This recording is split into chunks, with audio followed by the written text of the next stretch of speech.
અશ્વસ્થામા જીવન અને શ્રાપ.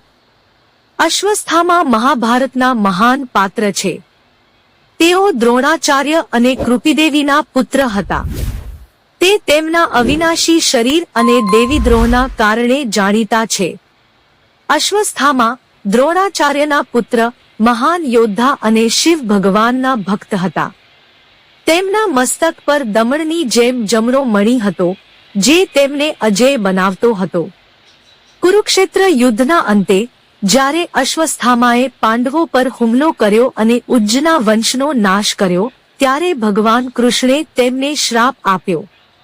કૃષ્ણે તેમને કહેવું કે તેઓ અગ્નિમાં દહાવા છતાં મરશે નહીં, સદાકાળ પૃથ્વી પર ભટકતા રહેશે અને દુઃખોનો સામનો કરશો.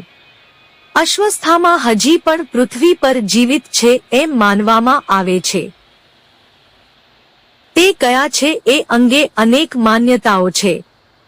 લોકો માને છે કે તેઓ જંગલો અને પર્વતોમાં એકાંતમાં રહે છે, પોતાના પાપો માટે પ્રાયશ્ચિત કરતો. શ્રાપ મુજબ અશ્વસ્થામાને સતત યાતના અને દુઃખો ભોગવવા પડશે.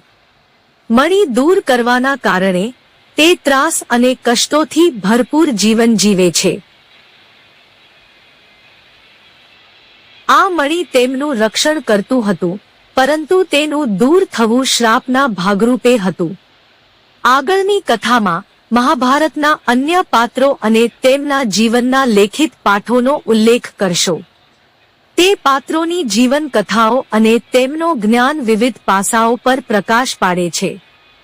અશ્વસ્થામાની કથા આપણને આદર્શ અને મૂલ્યોનો પાઠ હતો. તેમનો શ્રાપ અને તેનાથી મળતા પાઠો જીવનની અનિવાર્યતાને સ્વીકારવાની પ્રેરણા આપે છે.